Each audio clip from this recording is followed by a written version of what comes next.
Welcome to the Zoom viewers.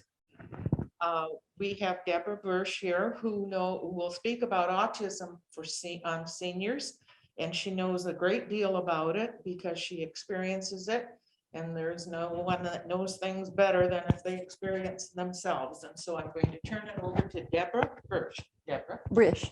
Brisch. Okay, sorry. That's okay. Okay, so I want to say first, if anybody has any questions at any point, please ask them. If you type them in, then Judy will read them to me and it'll be easier for me to understand. I was diagnosed with autism at age 68, but I was born with autism and I had a very difficult time understanding life and understanding everyday things that happened to me for all of my life up until then. When I learned about autism, it was as though a light suddenly went off in my head and everything made sense when I was able to look at it from the perspective of being autistic. It's helped me a great deal and I'm doing much better since I know. And I'm a big advocate for older people finding out about their autism and being diagnosed. I want to start with a history of autism with the timeline. And then I'll talk a little bit about what it takes to be diagnosed, and I'm open for your questions at any time. And when I'm done making notes here, then please ask questions because it's the whole reason I'm here. The autism timeline starts with the coining of the word autism, which is based on Latin words meaning keeping to oneself. Eugene Bleuler, who was a Swiss psychiatrist, used that word in 1908. So we've kind of known about it for a long time, but he was referring mostly to a group of schizophrenic people that were diagnosed at that time with schizophrenia. No, there was no such thing as autism then. In 1925, a Russian child psychiatrist whose name was Grunya Sukhareva described symptoms of recognizable behavior patterns in a group of children she described as autistic.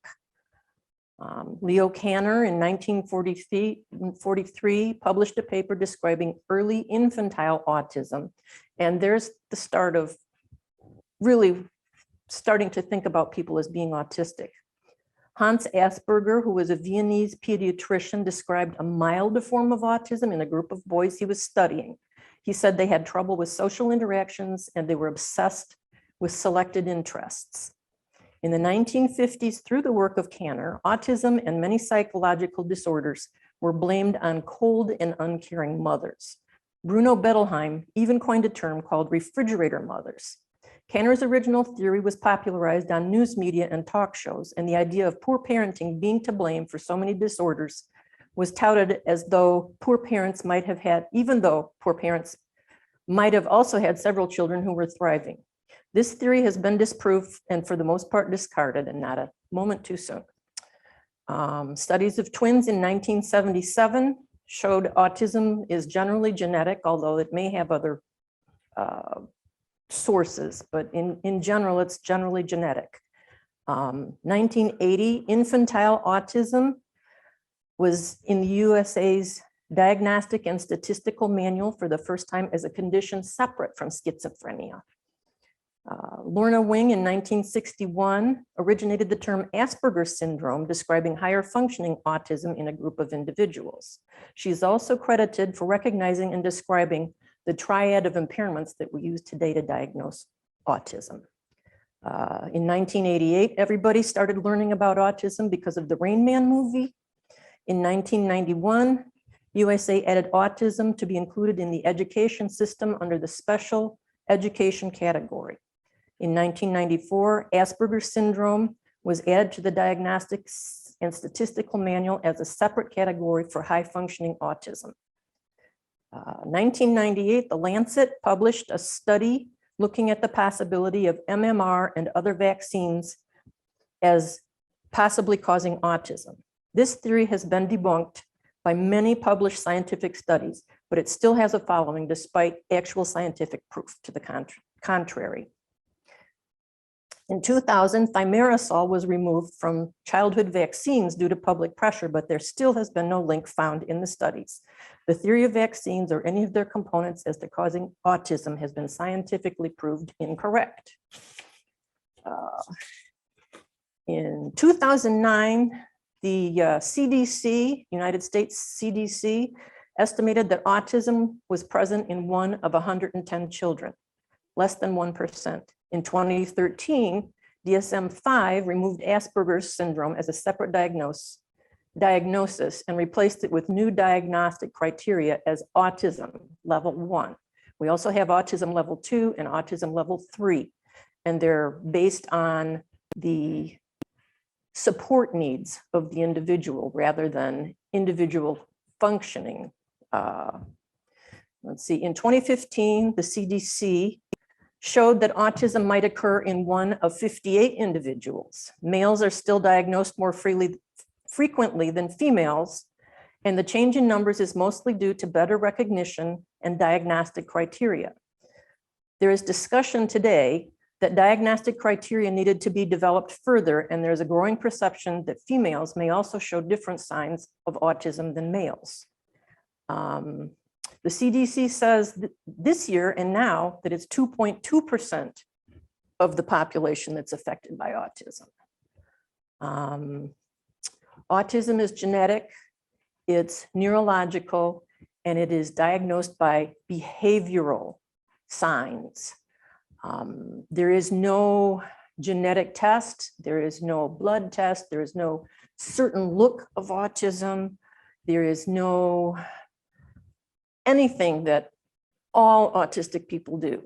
It's Olin wants to know, will you please comment further on the removal of Asperger's syndrome from the DSM? Why was that done?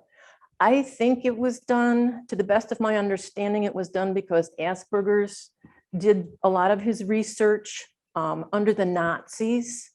And I think there is such a great deal of offense taken because of the political side of it, that they removed it.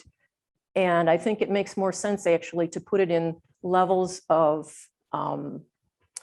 not levels of functioning, but levels of support needs.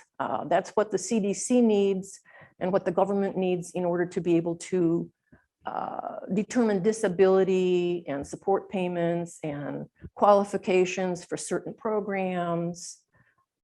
And so it becomes more useful and less political if we take Asperger's out of it and we put level 1 instead. I was diagnosed with level 1 because by the time I was diagnosed 2 years ago, it had been removed already.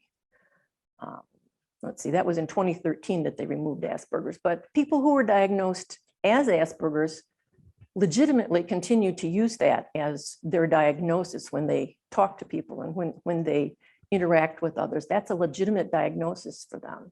So people who use that shouldn't be stigmatized for it. Let's see, I'm trying to think of other things here. What happens when autistic children grow up?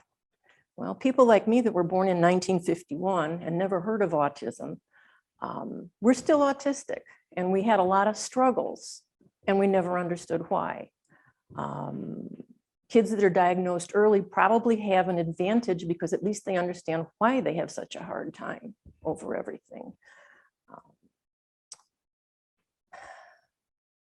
There are, I'm looking here, I've got a thing, there's over 5 million autistic adults in the United States today. It's 5,500,000 approximately that have autism, and that goes from age 21 to age 100 or more.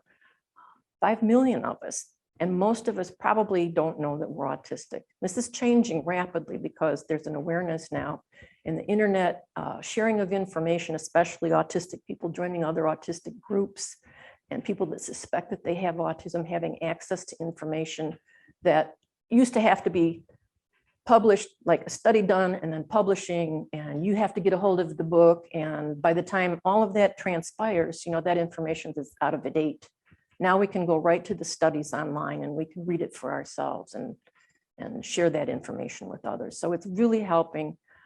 In the 5 years since I started looking for my own diagnosis, the amount of information on older adults and autism really has grown. There's a lot more books, there's a lot more studies, there's publications, there's blogs, there's YouTubes, there's all sorts of things relating to autism in adults. And I don't think it can ever be diagnosed too late. The difference from the time that I finally understood that everything wasn't all my fault and that there was a neurological reason for all of the hard things that I did in up to my 68 years. That was such a relief. It was like a light going off, and it's changed my life completely, because now I understand when I have problems, I can put my finger on what it is that went wrong instead of wondering why, which I did have a lot of. And I think most people that are undiagnosed probably do too. The insight just isn't there. I had an autistic neighbor child that spent a lot of time playing with my kids, and his father who was autistic. And I worked for autistic children's home that had mostly autistic kids. And it never crossed my mind during all that time that I might be autistic. I just simply could not see it. So when I first discovered I was autistic, I was watching a PBS presentation about struggles that autistic kids had in high school. And it was originated in England. And I sat there with my daughter and I watched that. And I was weeping, just weeping. I never cried. And I was weeping and I said, it was like that, it was like that. And my daughter said, Mom, maybe you're autistic. I thought, And so I started doing research and looking, and pretty soon the light came on and everything finally made sense. So that's my personal story. And I could, give a whole lot of details about the ways it was affected. When I got neurological testing, I found out I have 25th percentile visual processing, which means that almost anything that I see in motion, in action, goes in my eyes, which are corrected. I have corrected vision, so it's as good as it's going to get, and it's adequate, but I can't process things in motion and activity at all. 75% of the world does a better job than I do. And on top of that, then, I also found out that I have 35th percentile audio processing, which means that most things that I hear, I have a hard time understanding. I may hear them clearly. My hearing actually tested very high range and very low range, much more so than normal or average or neurotypical, which is something that we talk a lot about, as opposed to autism. A neurotypical person is a general person in the average population. Some people call them NTs. But because of those two things, I actually have what's called sensory processing disorder. And mostly I get my information from reading from books and reading online, from reading.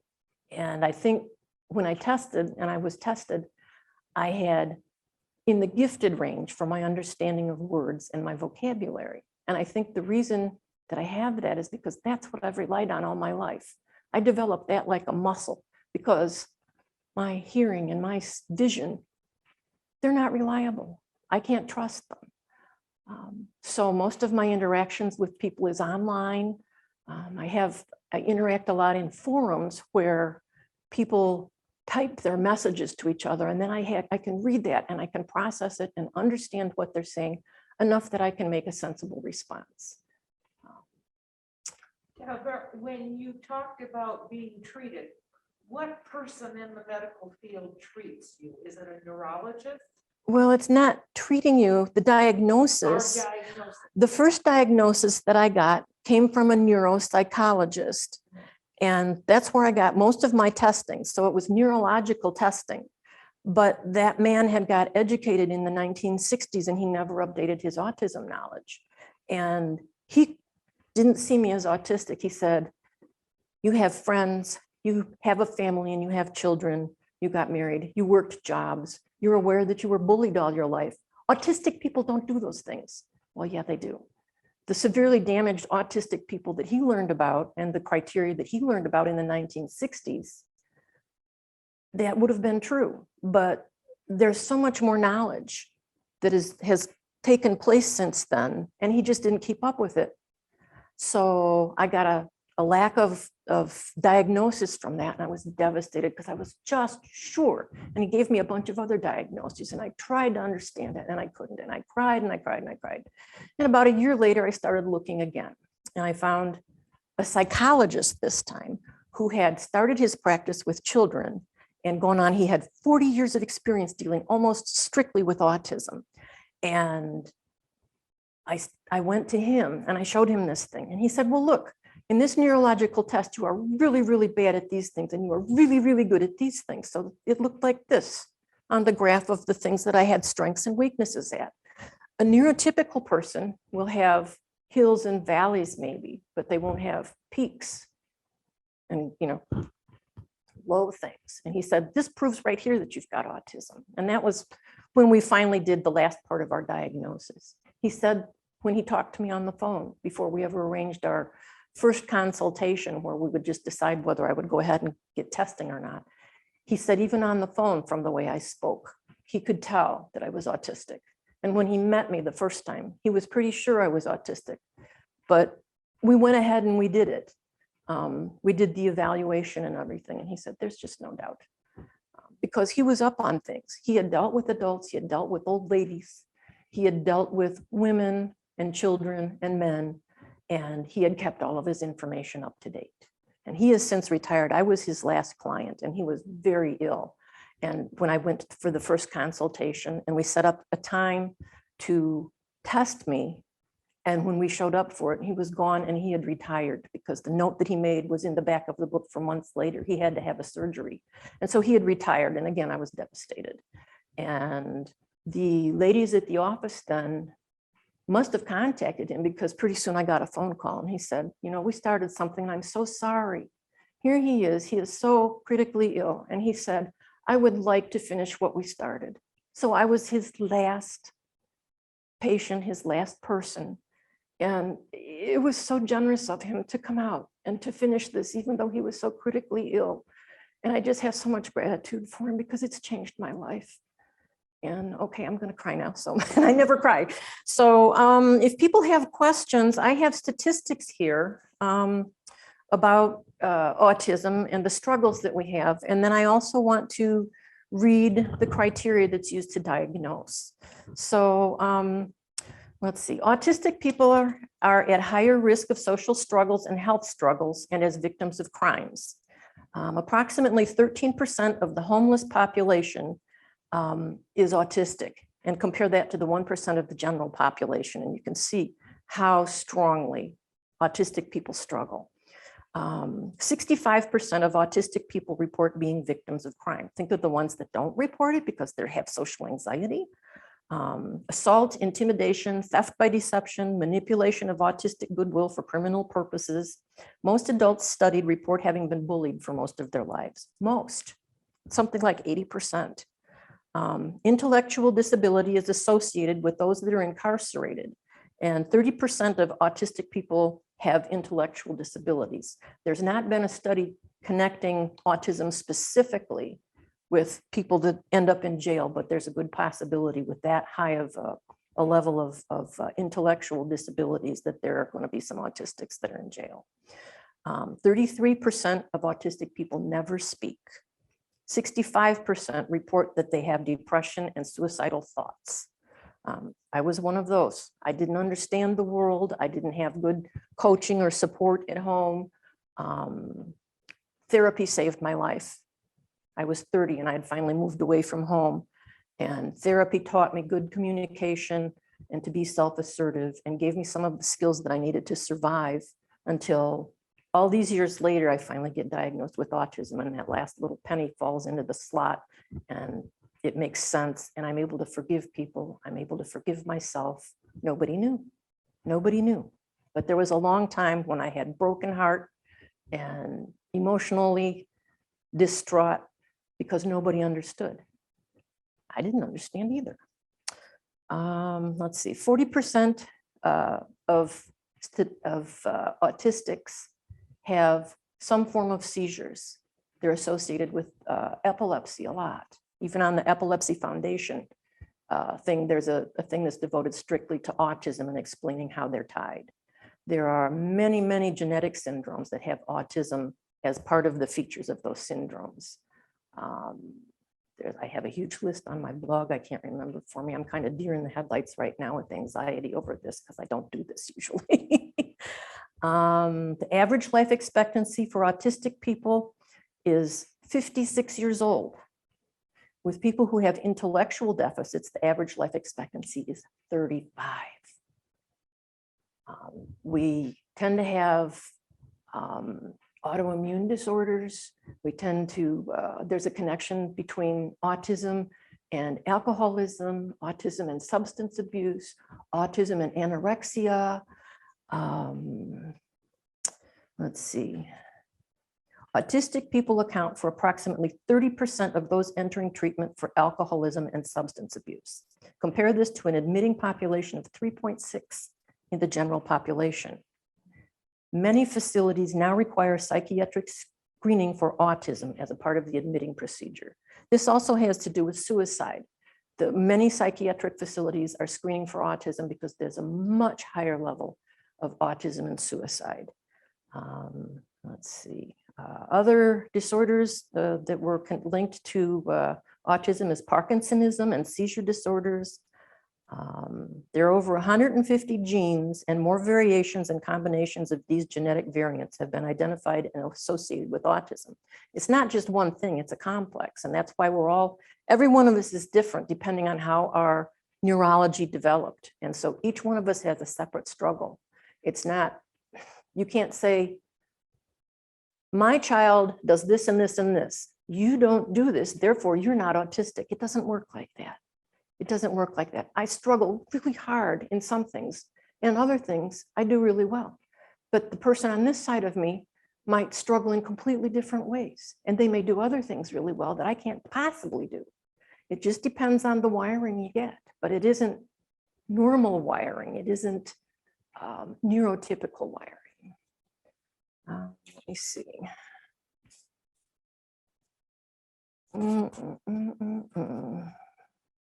Okay, diagnostic criteria, what they use to diagnose autism. Social struggles is the first criteria.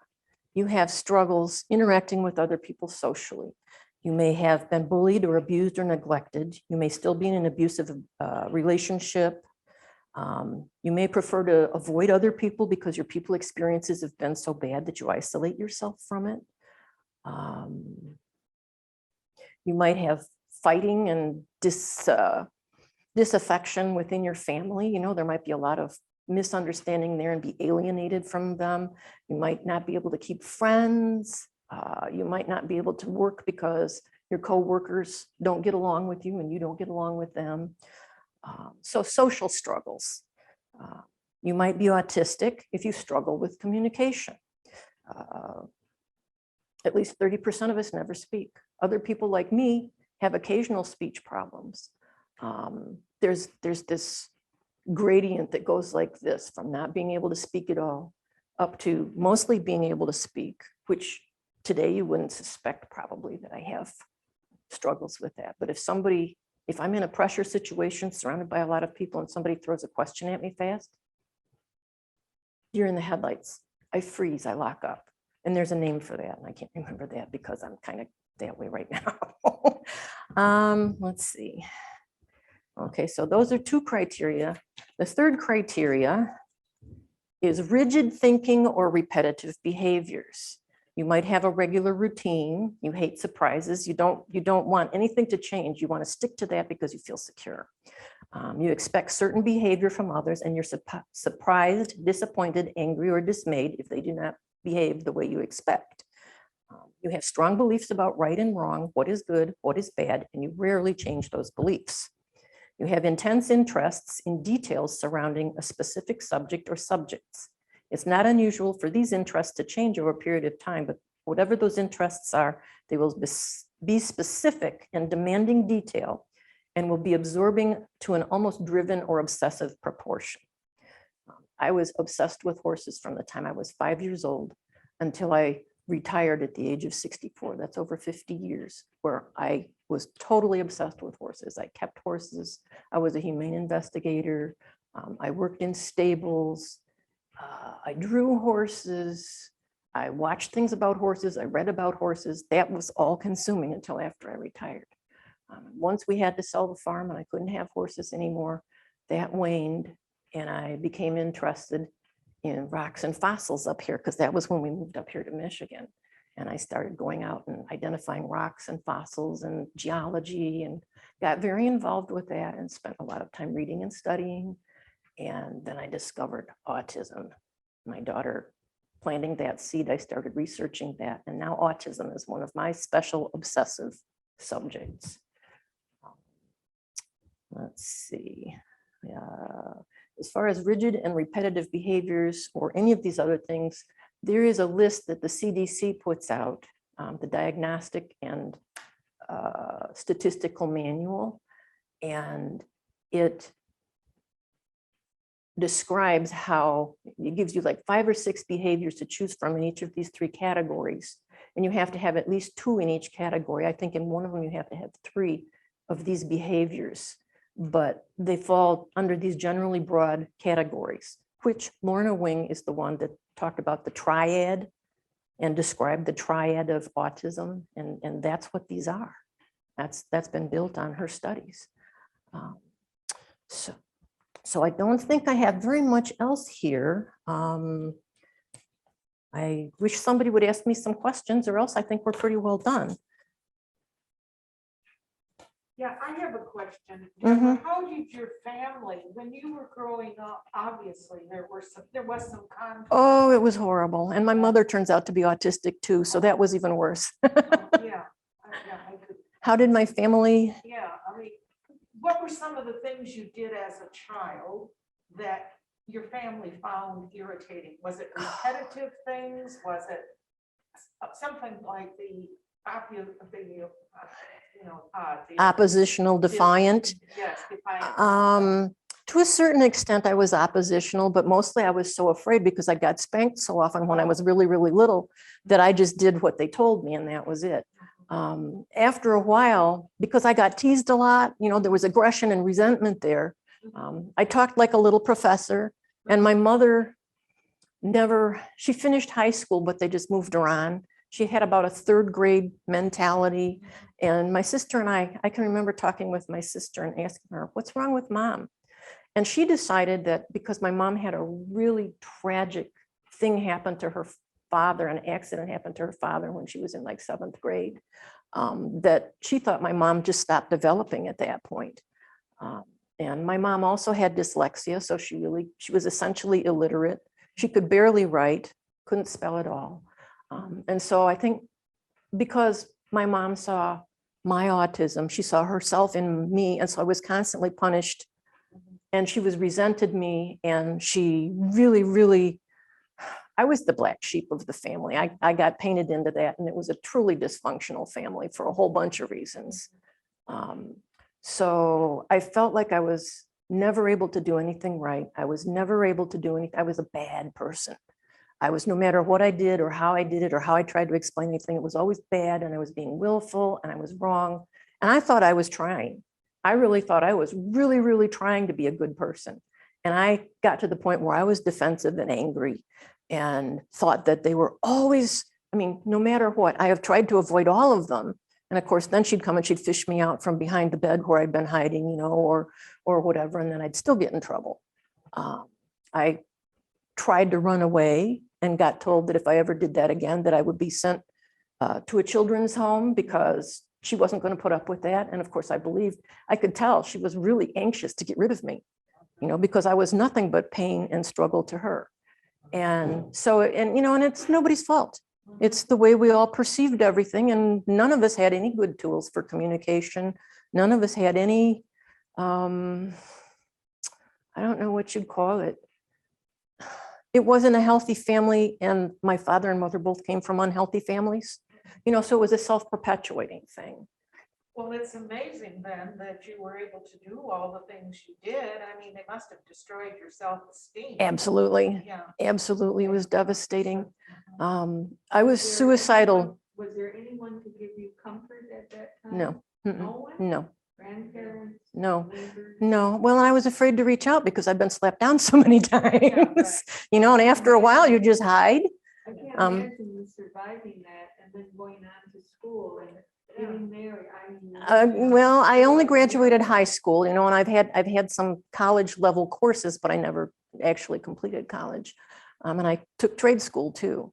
But you're like a miracle. I am, and I'm counting my blessings every single day because of what a difference it made to me. The best thing that ever happened for me was I was suicidal since I was 8 years old. Every night I laid down and I prayed that I would die. I prayed that I couldn't wake up. And I was like that until I was 30. And I actually had a suicide attempt at that point. I considered it often, but I couldn't figure out how to do it without making people mad at me. And I was so scared of them being mad at me that I didn't try until I was absolutely desperate to escape. And at that point, I was in an abusive marriage. And so I tried to kill myself. And they said, you know, you got to get therapy. And I tried 3 different therapists and none of them seemed to work. And then the 4th time I tried was this wonderful man who actually understood how to connect with me. And he assigned me how to read things. He told me to write it all out because he somehow keyed into the fact that I was a reader and a writer and that I couldn't do things, you know, vocally and looking at movies and things like that didn't work. And so when we started with that, he assigned me a book on healthy, self-assertive behavior and how to recognize if I was being manipulated or intimidated and how to draw a line and say, you know, make a firm line where I could say no and I could define those boundaries and I could keep myself safe, emotionally safe from all of these attacks and things. And once I gained those skills, that saved my life and my sanity. I would be in a gutter someplace dead years ago if I hadn't got that therapy. And there's another, you know, that's just a lucky thing that had to happen to me. And, you know, again, I count my blessings because without that, and yeah, I'm a survivor and I know that, and I'm grateful for it. From total depression, I haven't considered suicide in any, you know, serious form since I was maybe 35. You know, that 5 years of that practice and learning to rethink everything and to see things differently. And that was without knowing about the autism. And now that I have the autism, yeah, I'm really, really lucky. And I know what it is to have those struggles. And my heart goes out to all of these people, the homeless people, the unemployed people. So many of them probably are autistic. I have statistics someplace in here.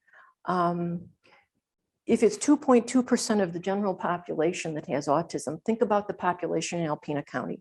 We probably have about 600 people in the county that are autistic, and that would be counting children, infants, children, all the way through in the nursing homes, you know, or not able to function on your own in your old age. In Alpena itself, then that means we have about 200. And out of that, there's probably 150 people here, my age, that are autistic and don't have any idea. Olin wants to know, do you have advice for non-autistic people who interact with those with autism? How can we minimize the trouble and help things go as smoothly as possible? Oh, boy.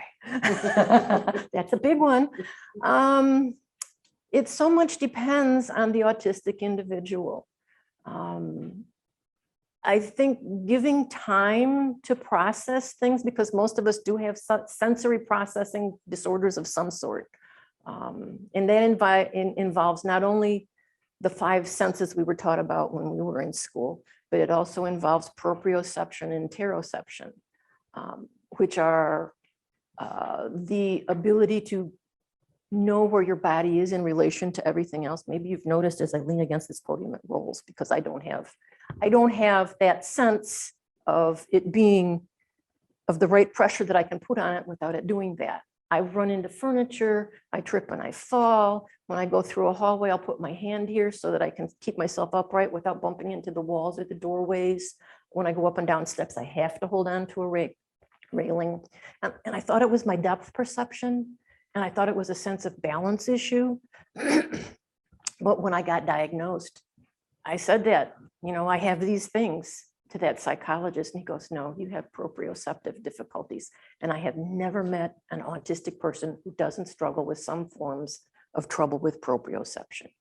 So, you know, they can't chew gum and walk. So, and interoception is being able to recognize your emotions, to sort your emotions, and also to sort, to understand when you're hungry, to have the feelings of when you're hungry or thirsty, or when you're getting angry. Those don't come naturally to a lot of autistic people. So being aware of that when you discuss things with people, and also not assuming that once you tell them that they're a problem in some way, expecting them to change their ways because now they know, because it doesn't work that way. If I have struggles with my neurology telling me that I shouldn't stand so close to somebody, or I shouldn't talk in that kind of a tone of voice, or that, you know, I should pick up a room because I have executive dysfunction or other things, just telling me doesn't fix it. You don't assume that I'm going to fix it because you're telling me that I have a problem that's annoying you. It doesn't always work that way. Knowing a person's struggles is really important. If you meet an autistic person who's openly autistic, you can ask them, you know, what kind of supports do you appreciate? And, you know, you don't have to hide it if they're out in the open about it. Some people prefer not to announce that they're autistic because a lot of people look at you and go, you know, that person's autistic. What do they know? There's a big stigma. I need to tell you about stigma too. When you say autism, a lot of people assume that you're Rain Man or Thomas Edison or Einstein, or else that you're a complete babbling idiot sitting in a corner and not capable of thinking. And there's a whole range from one to the other with autism. And you really have to take it each individual separately. If they're open about their autism, ask them what's best for them. If they want to communicate best by talking, if they want to communicate best by emails and texting or by telephone, you know, if they have to see something visually, they always say autism is thinking in pictures, but not all of us have that. I have another thing that isn't tied yet to autism, but maybe it will be eventually. I have something called aphantasia, which means I cannot picture a thing in my mind.